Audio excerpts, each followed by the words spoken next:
প্রিয় দর্শক শ্রোতা আসসালামু আলাইকুম। আশা করি আপনারা সকলে ভালো আছেন। তো ভালো আছেন জন্যই আমরা আজকে চলে এসেছি আপনাদের মাঝে আরও একটি ভিডিও নিয়ে। তো দর্শক শ্রোতা, আমরা আজকে যাকে নিয়ে কথা বলবো অবশ্যই আপনারা তাকে দেখে চিনতে পেরে গেছেন। তো দর্শক শ্রোতা, আমরা আজকে কথা বলবো সাকিব খান এবং অপু বিশ্বাস সম্পর্কে। তো সাকিব খান এবং অপু বিশ্বাস সম্পর্কে আমরা আজকে আপনাদের কিছু অজানা তথ্য দিব।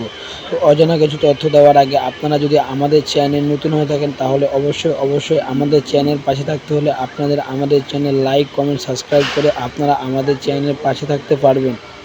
তো দর্শক শ্রোতা, আপনারা সবাই সাকিব খান এবং অপু বিশ্বাসকে চিনেন। তারা অনেক দিন আগে তারা বিয়ে করে ফেলছেন। তো তাদের গর্ভে একটি সন্তান রয়েছে। সন্তানটির নাম হচ্ছেন জয়। তো তাদের অনেক দিন আগেই ডিভোর্স হয়ে গেছে। ডিভোর্স হওয়ার পর শাকিব খান বুবলিকে বিয়ে করেছে। তো বুবলিকে বিয়ে করার পর বুবলিরও একটি বাচ্চা, তারপর বুবলির সাথে ডিভোর্স হয়ে যায়। এখন একসাথে তারা মুভি করবে, অপু বিশ্বাস এবং শাকিব খান মুভি করবে।